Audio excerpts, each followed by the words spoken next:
The following production is brought to you by the Talkin' Buds Leaf Show.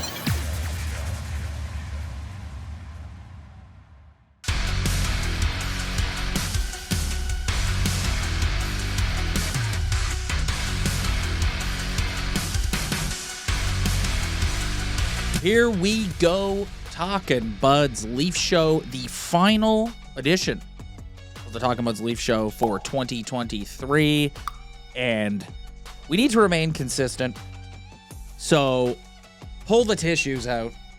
It's time for some crying. Yep, what a year. What a year 2023 was. Just another heartbreaking playoff loss, and just a hockey team that makes you want to fucking go insane. One win in their last 6 games. I think we have to start with Ilya Samsonov. Before we got on here, Ryan and I both were like, we don't want to belabor Samsonov too much. Like, I don't think there's I don't think there's a lot more we can add to the conversation. So I think you just put your cards on the table here and you go, the guy's in a bad place right now. He can't play anymore. We've officially moved past the, let him try and sort himself out. He has reached like Jack Campbell territory. And I think at this point in time, I hate, Saturday night during the intermission, Friedman comes on and he's talking about how the Leafs are they're hesitant to get in the goalie market. And I kind of get that, because it's like, one, who you going to go and get? Two, what, you're going to give up assets to go and get another Martin Jones type guy? Yeah. So I understand the hesitancy, but at the same time, you can't play Samsonov anymore. So you've actually come to a point now where maybe you do send him down to the Marlies, because I don't think anybody's claiming him. And you bring up a Dennis Hildeby, who you and I have said we're hesitant about that because we don't want to stunt the guy's development. But you're just at a point right now where it's you're kind of out of options. It's what you have to do. Yeah, I mean, I still don't know if that's the right move. I think when Wall comes back, that's when that decision has to be made. I still think it makes absolutely no sense to pull a guy up just to sit on your bench. Even though Samsonov is literally the most unplayable goalie in the league right now. But ever since Wall went down, you look at they won a couple games without him, but they're allowing a lot of goals per game. And I don't think Martin Jones looks that great either, to be honest with you. He had a couple really great starts to start off, but still letting in Ottawa, the one over the shoulder, he's not perfect either. So, I mean, depending how much you want to overreact, they have a serious problem in their crease right now. It's not very good. And Wall is still far away. And even when he comes back, do you even trust him to stay healthy at this point? The Red Wings just waived Michael Hutchinson. Yeah, there you go. I think overall they have a serious problem in net. And I think they could actually get over it, because I've seen them in the past play with some awful goalies. Or inexperienced guys like Eric Källgren. Yeah, or even Hutchinson. And they've won some games, but when they're just making boneheaded defensive plays and just being lazy and getting outskated like they have for the past 3 games during any point of those games. After 30 minutes at Ottawa, they got completely outskated. And then the Columbus Blue Jackets decided they just wanted to outskate the Leafs. And then from start to finish, the Carolina Hurricanes just outworked them. So that on top of who's in their net, it's not that great. But our verdict here is, I think you got to put Samsonov on waivers, and if he clears, he needs to go and play a week with the Marlies. Yeah, and I think you just need to sit him on the bench. But what about it in a back-to-back scenario? You're gonna get into I don't know. I just don't think there's. He's got the Columbus game on Friday night was he's gotten to that was the straw that broke the camel's back, and there's a lot of people who even ahead of that game were you cannot play this guy anymore, and which I get. But you can after that game, man, you cannot put this guy in the net anymore. Well, I mean, it is malpractice. Yeah, they have back-to-back Tuesday, Wednesday. Yes. So and you got the Anaheim Ducks, who are one of the bottom feeders of the league. So take Dennis Hildeby with you and let him start that game.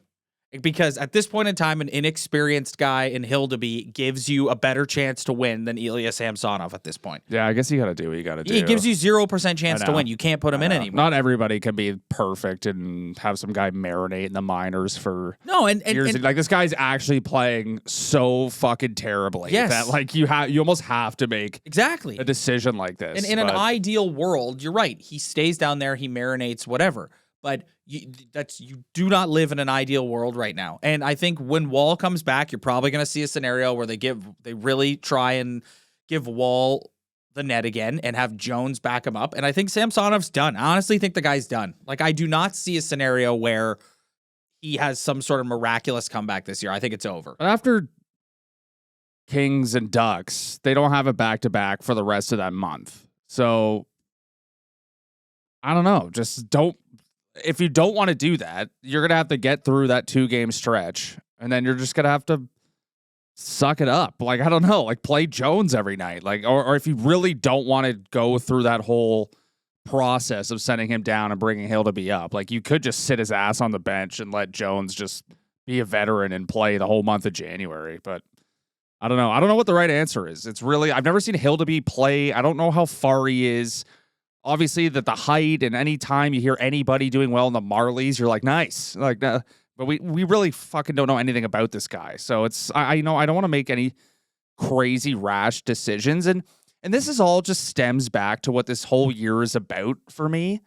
I just like, they're not playing that great right now. Like they've, like you said, you posted on our Insta last night, they've only won 1 game in their last 6.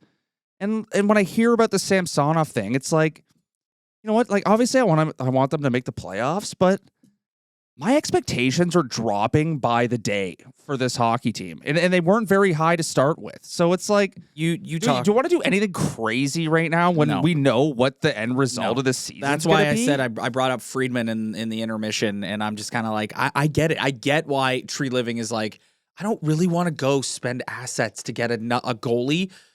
Like I said, to get another Martin Jones type guy. Like, you're not going out and getting a game changer. No. So it kind of just is what it is. And they need to be better defensively, which is a perfect transition into what the main event topic of today's episode is going to be, the New Year's Eve episode of Talkin' Bud's Leaf Show.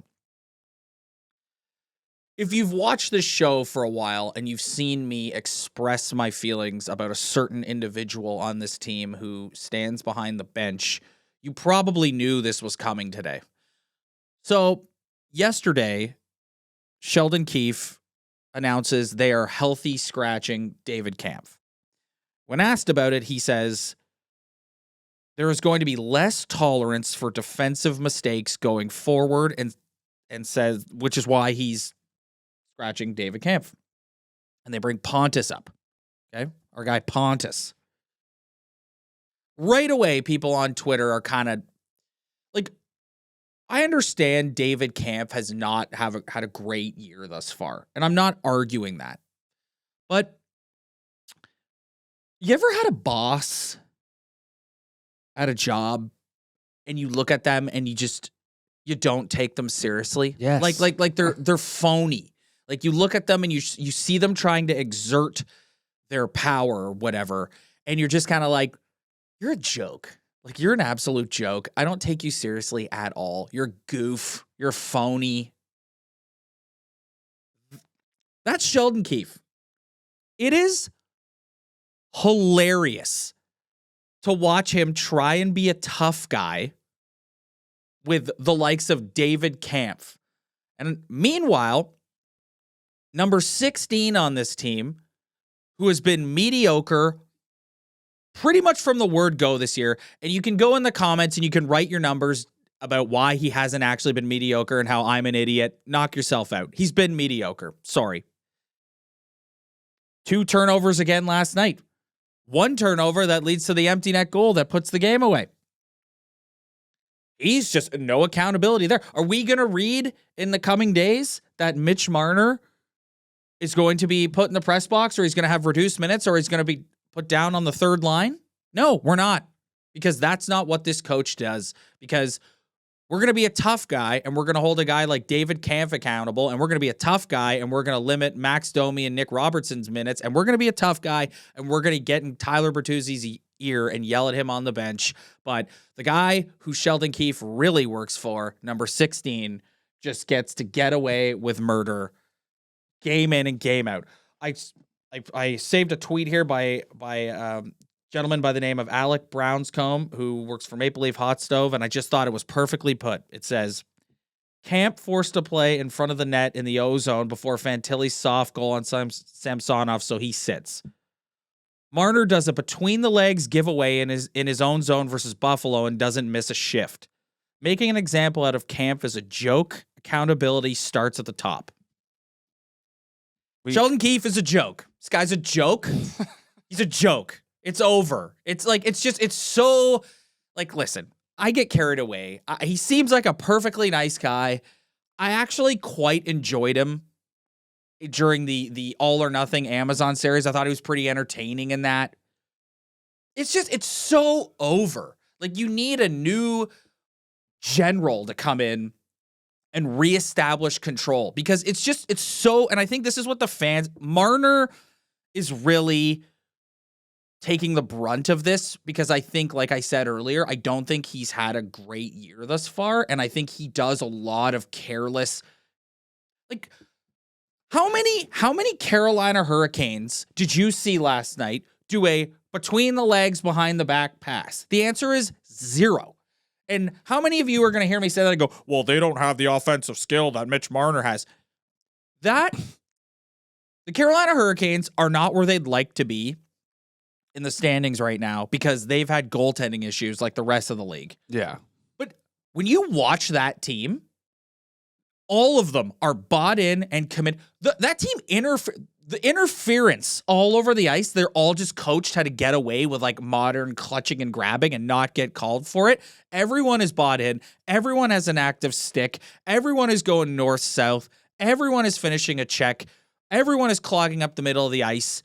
And I think you watch Mitch Marner, and it's just beyond apparent that the guy has the longest leash in the league that has been given to him by the head coach. And I think that's why people are zoning in on him right now. And it's honestly, it's embarrassing. It's like, you try and be Mr. We're going to start holding people accountable. It's like every guy in that room and the fans are just like, okay, pal. Yeah. Whatever you say. So go back and watch our remote episode when they re-signed him.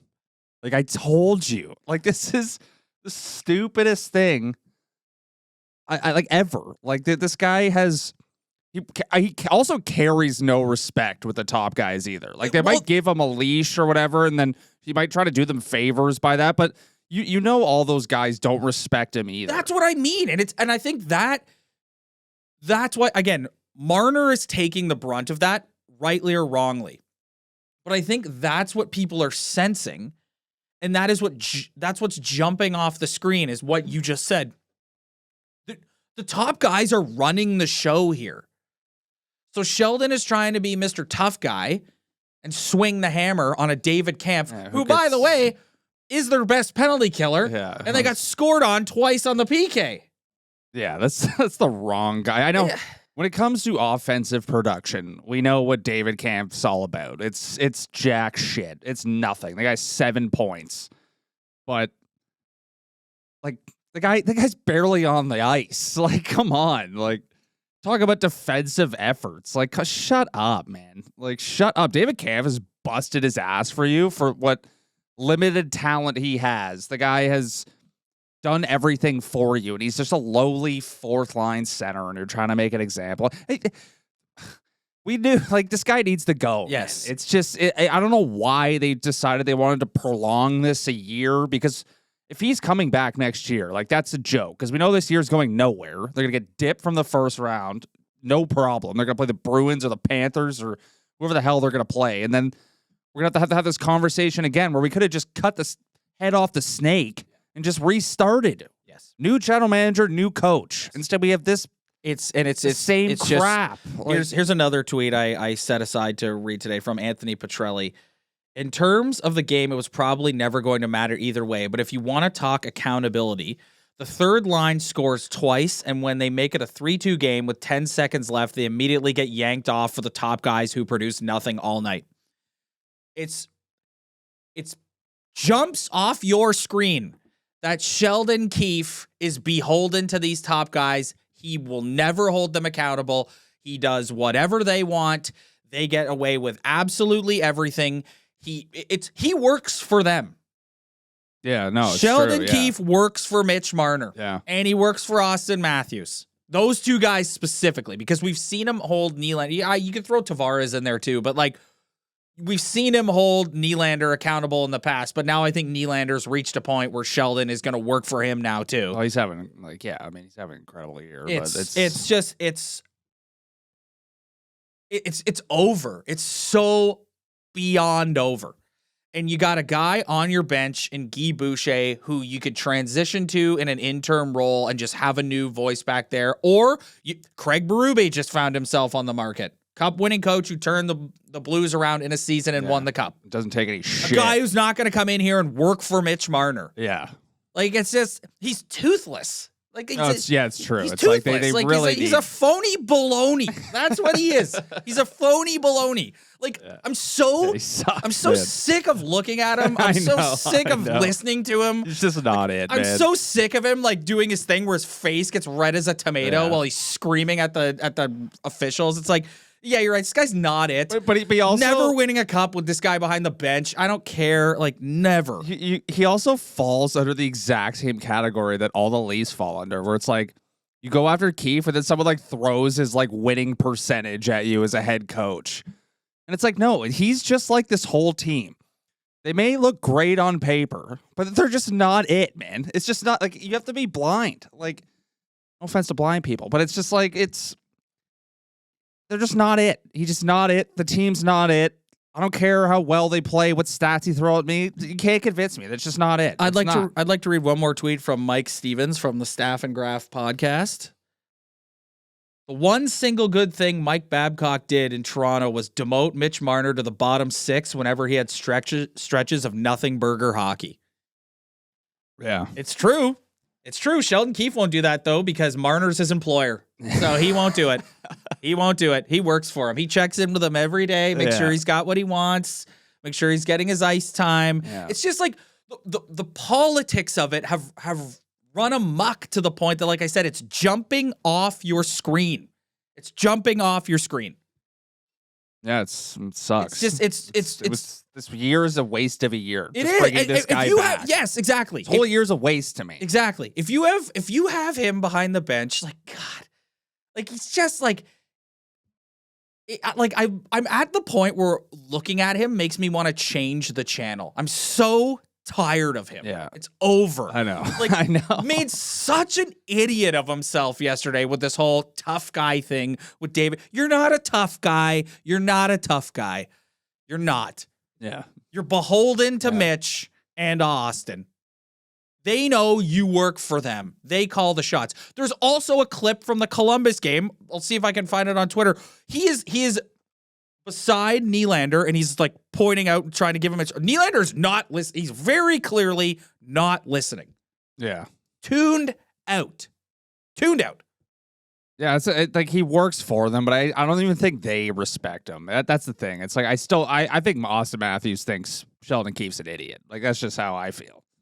Even go back to watch the All or Nothing that you mentioned. Like, it's like no one like I don't know. It's just what a waste. It's like, just it's run its course. I don't understand why we had to, like, this is professional hockey. This is pro sports.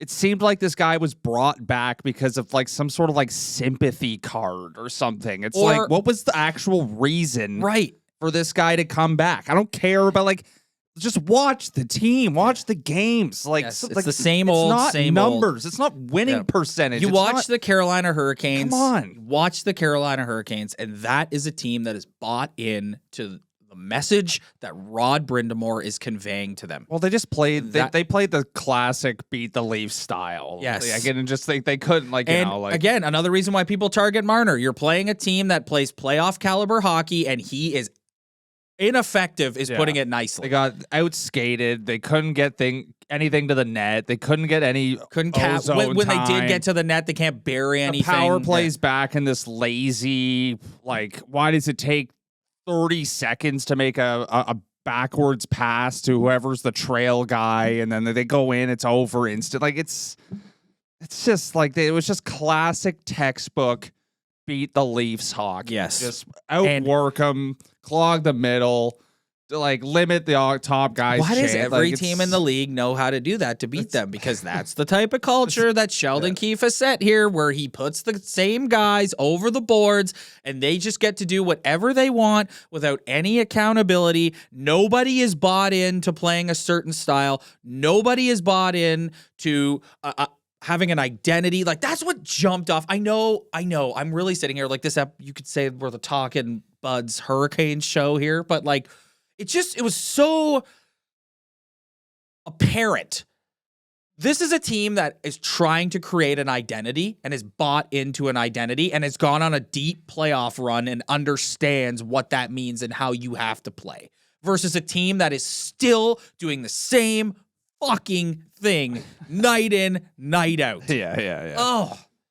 Yeah, I mean, there's, and again, there's I'm nothing not else like to say. Really. To be clear, I'm with you. Like, I'm not sitting here saying like, and I think overall, you and I have a pretty good head on our shoulders. I'm not sitting here saying burn it down, everything is brutal, whatever. It's like, no, listen, they're a team that has a lot of high end skill, and when they play well, they can dominate guys, and they'll probably end up making the playoffs. And they're good. They're a top 10 team in this league. They are 100%.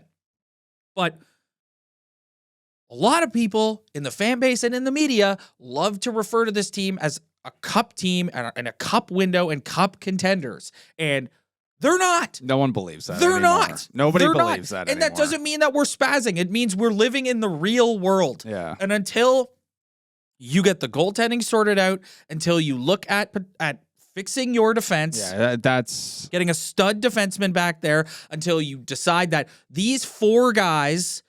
having these four guys here up until this point hasn't worked. And the only mulligan I'll give that up is our case for not bringing Sheldon Keefe back was the second you made the decision last offseason, we are going to run it back with the core four. You change the coach to reset the culture and accountability and to get a fresh set of eyeballs on this. Yeah. Because it's the same shit game in and game out. Same thing. Sometimes it works. When the four guys click, it works and it looks great and everybody looks great, and you stop worrying about the goaltending and you stop worrying about, and you're like, hey, Benoit and Legason are pretty good. And you stop worrying about that. You don't point the finger at Sheldon Keefe. But when the big boys don't score and don't produce, it shines a light on they're not very deep on the blue line. Their goaltending's not very good, and the coach shoves the same guys over the boards constantly, even when other guys are playing well. I really want to touch on that. I was ready to go and rant about this today. I get why he does it. I understand. Like, that's the way the team is built, is those four guys are the engine who makes it go. I think what happens, and what Anthony Petrelli highlighted in that tweet, is there are nights they don't have it and nights that a Max Domi and a Calle Yardencroc do. But it doesn't change. It doesn't change that Max Domi is getting, what's he getting? Like, what's his average time on ice? I had it up here somewhere. Like, what, like 11, 12 minutes a night? Like, it doesn't impact that. And it, like, Mitch Marner can be defensively irresponsible with the puck in his own zone, and he's still getting put over the boards. And I think that is what people sit and go, come on, man. Yeah. Yeah, I couldn't. You know what? I couldn't say it any better than what you just said it. Like, it's, and you said we have a good head on our shoulders, and we're not talking about blowing it up, and they're this and they're that. But like, honestly, I'm getting a little closer to that. Like, especially like we also like average time on ice for Max Domi, 12:49. If you actually just like take a break from them for a second. Also, when they're playing a team like the Hurricanes who are skating hard, and it really stands out that obviously this is the most obvious thing you can say about this team, but their D cannot move the puck any faster. Like, it's just that they are so slow. Like, Mark Giordano looked like he was a dad out there. Like, like he couldn't move the puck, man. Like, their D cannot get the puck and move it quick enough. Like, they are way too slow. And that's why, yeah, I have a good head on my shoulders, but I don't know. I'm kind of fucking over this, man. I'm kind of over the whole thing. Like, it's just like, it's so boring. Like, I don't even get excited to like tune in anymore sometimes. Like, I don't know. It's just beyond apparent that they definitely do need a bit of a facelift. Like, they need to. Well, Ryan, listen, it's the New Year's resolutions or the New Year's Eve thing. So we talk about some 2024 resolutions. So let's throw out some crazy takes. You got to break these guys up. Yeah, dude, this team needs a facelift. Yes. Like, you're kidding yourself. Like, you're just a stat loving Dorcas if you're just like saying that this team needs to stick together. Like, watch the games, watch what happens. Like, you are stupid if you don't think that this team needs a bit of they need a facelift. Yes, they do. Yes, they need a retool big time. Yes, like, and they need to get need to get rid of one of the two forwards. Yes, and just it's either Nylander or Marner that's gonna go, and or you either got to punt another year after this, and wait for Tavares, or find a time machine, go back to 2018, slap Dubas in the face, and tell him not to sign the worst contract that's ever been handed out in the National Hockey League. Or maybe you look to I don't know. Yeah, you're right. Like, at the end of the day, I don't think it's not crazy talk. It's not fan meltdown. It's not anything like that. Oh, come on, just open your eyes. Yes, it works, but we know it doesn't work. Yes, like when those four guys go off on a team and they look great, it's like that team just has like a little leak in their system. You know how easy it is for teams to patch that up and shut those guys down? Like, we see it every year. Yes. When the team decides they want to just shut those guys down, they do. They can. They do, and they will. And it's been proven, like, it's been proven again, and I think this is why people target Marner, is it's not a small sample size anymore. It's a lot of games, playoff or regular season alike, that when they play a team like Carolina, the way Carolina played on Saturday night, he is ineffective when he is not able to go out there. And here's the thing about Mitch Marner. I see a lot of people who defend him, and the way they defend him is they go, "Don't tell me this guy doesn't care." And it's like, what the fuck are you talking about? Like, no one is saying that Mitch Marner doesn't care. I don't believe that for a second. I don't believe that you become a professional athlete and not care and not want to win. I actually don't believe that at all. What I do think is some guys can play in a market like this and some guys can't. And I think after his last contract negotiation, it did get very nasty. And the perception very much was he was trying to squeeze every last dollar out of the team, and people were targeting members of his family, and it was all kinds of stuff. And he was getting like brutal DMs, which is like, you shouldn't do that. Yeah. You shouldn't do that shit. But I just think, like, I could see Mitch Marner going and playing for a Carolina, for instance, and being a far more effective hockey player than he is, because the pressure of being in this market with this fan base, it would be off. And I think he's a guy who really does struggle with that. I do. I think with him, it's all about, you can see it when he like, remember against the Habs when he got emotional in the penalty box, when he flipped it into, it was like Game 7 and he flipped it into the crowd. He was like crying in the penalty box. No. Like, I think it's all mental with him. Well, like if you look at Johnny Gaudreau, who's a pretty nice comparable to Mitch Marner, that guy has gone to Columbus and done absolutely fucking nothing. So okay, he's been brutal. That's but a fair also, point.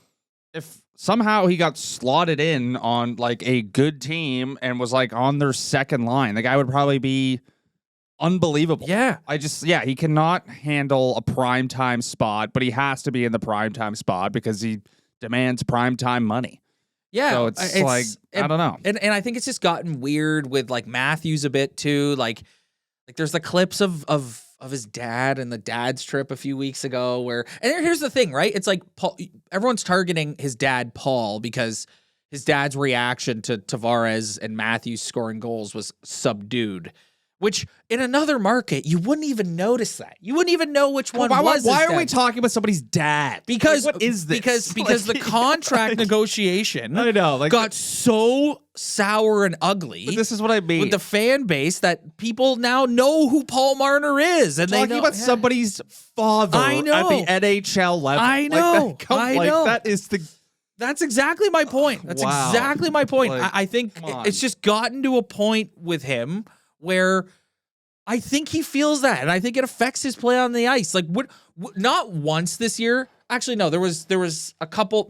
I'm not going to say that. There's been a couple of times, but over the years, we have come on here, and when Mitch Marner is playing well, you describe it as the guy is like the puck finds him, and he makes things happen with it, and he's skating. And he's going around guys, and he's creating offense, and he's dynamic, and he's great on the penalty kill. There's only been 2-3 games this year, 4 tops that you've left being like Marner was a force tonight, and the rest of it, he looks nervous. Like that's what I see when I watch him. I see a guy who looks really, really nervous and timid and afraid to make a mistake because of the media backlash. Or the fan base backlash that will happen. And he's been getting people catcall him when they see him on the street and stuff. Like I don't know. He really hurt himself from a PR standpoint with that contract negotiation a few years ago. And guess what? We're staring down the barrel of another one next year. Is this guy mentally capable enough to go through that? Yes, I don't know. I don't know if I want to target him as much as you are. Like I don't look at him as like the center of all issues, which just kind of sounds like we're talking about this episode. At the end of the day, this team's just not good enough. They don't have good enough defensemen, they don't have good enough depth, and their top players don't show up in big games. Like that, to me, that's and their coach is a complete idiot who needs to go.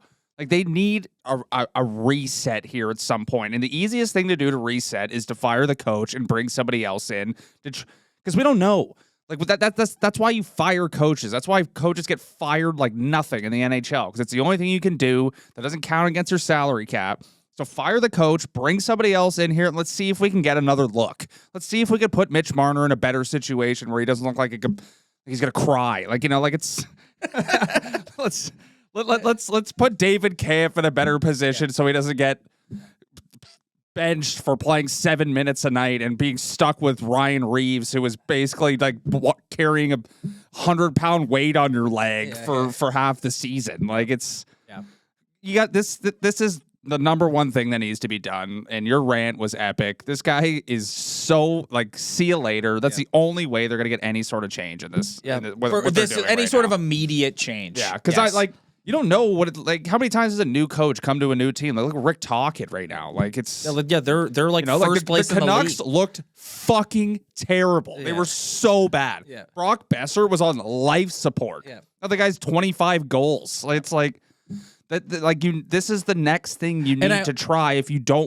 aren't ready to move on from roster players. That's what you have to do. And I always cite a quote from Tocchet that I heard at the beginning of the year where they had a couple of bad games, like a rare stretch for them this year where they didn't play well.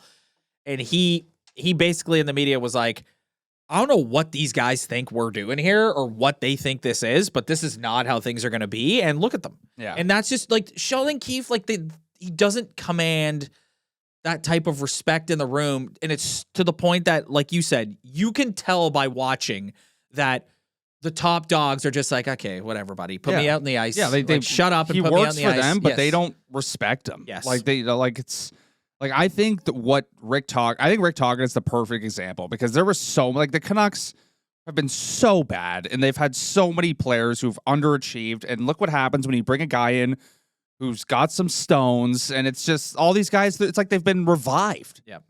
Like they all got a shock, and now they're all just back to life. Well, and I also think that this team could use kind of a cultural kick in the ass. Like, I honestly think that, like, that's why I can't believe we're going to go down this road again. We're going to get out of here soon. But this is why I always scoff at the people who go, it's so hard to play in Toronto. It's like, no, it's not. No, it's not. You come here and you smile at the camera and say, I love Toronto. And you don't have to pay for dinner for the rest of your time here. People are thrilled to have you. It's not difficult to play here. It's not. So you do need a guy to come in here and look at these guys and go, hey, party's fucking over. We're going to commit to playing defense. We're going to commit to playing north-south. We're going to be way harder to play against. We're going to stop drop passing it at the blue line. Yeah. Like, we're going to get the puck on our stick in the offensive zone, and we're going to break it out quickly and efficiently instead of diddling around with it with stupid passes. A lot of that, to your point, what you said earlier, is they just do not have enough skill back there to execute on that. They do not have enough speed back there to, like, move a puck as quick as they need to move it. It's just like I said, like, pull out the cultural reset button and slam your fist down on it. That's what needs to happen. Let's end this minor Bantam AAA culture that's going on with this hockey team right now. Like, thank you. Why do I feel like I'm watching the York Simcoe Express right now? Yes. Like, what are we doing? Yes. Like, come on. Where it's just the coaches like picked his favorite players. And he just like keeps if we're putting them talking out on about the somebody's dad. I know. Like, why are we talking about dads? I know. This guy is gonna be 27 years old next, like in 2024. Like, come on. I know. Like, we're talking about somebody's dad. Well, I mean, we're going to end 2023 in our typical fashion where we're sitting here ranting and raving about stuff. But let's be clear. I don't think Rome is burning. I think that everybody needs to have realistic expectations for this team, which is they're a team that should and probably will make the playoffs, but will ultimately likely suffer the same fate they suffered in previous years. And I think it just you don't need to be emotional. You don't need to call people names. You don't need to sit here and scream and cry. All you need to do is go, it's time. Like you said, they need a facelift. Don't call people names. Yeah, we're just gunning Sheldon Keefe. Okay, down. Don't call anyone other than Sheldon Keefe a phony baloney, because that's exactly what he is. Gunning them down for 15 minutes straight. That's exactly. Don't call anybody names. But okay, fine. But they need a facelift. It's that simple. You said it. It's exactly true. Are we just happy with good enough? Like that's, to me, that's what 2024 is all about with this hockey team. And yeah, 100%. Are we just fine with good enough? Because I'm not. I'm tired of it. That's what 2024 is about for me with this hockey team. But also, you got to look at it and go, because you and I have talked about this a lot, about the cap going up and guys coming off the books and all the all the disposable, like, Nylander's not signed. Yeah, but every single team is up against the cap. I know. Like, it's like everybody isn't. And then guess what? You're just gonna have to sign every single player for like $1 million more, and that $4 million is gone. Fair.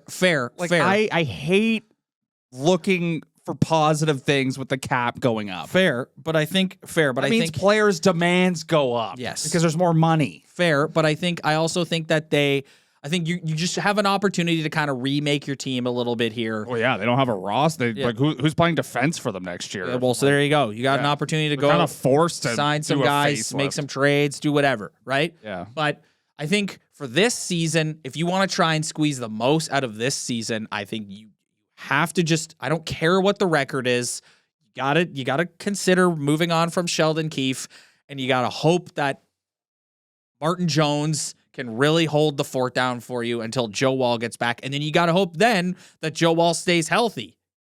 And then you got to keep sending messages to David Kampf. Yeah, and you just got to keep benching David Kampf. Yeah, who's at 2.4 till 2027. I saw one this morning that said, after the Leafs lost last night, expect Noah Gregor to suffer the wrath. I love Noah Gregor. No, that's what I mean, though. But that's a guy that Keefe would target because he can't target his boss. Yeah, maybe he'll sit Bobby McMahon. Yeah. Oof. You know what? That'll send him. You know what? Yeah. Austin and Mitch will be shaking in their boots when they show up to LA on Tuesday night and see that Bobby McMahon is being disciplined for lackluster defensive play in the 4.5 minutes he plays every night. Fucking guy. Yeah. Unbelievable. Yeah, that's actually, the more we talk about it, the stupider it sounds. It's ridiculous. Yeah. It's ridiculous. The more we talk about it, the more awful it is. It is. Like, come on. 100%.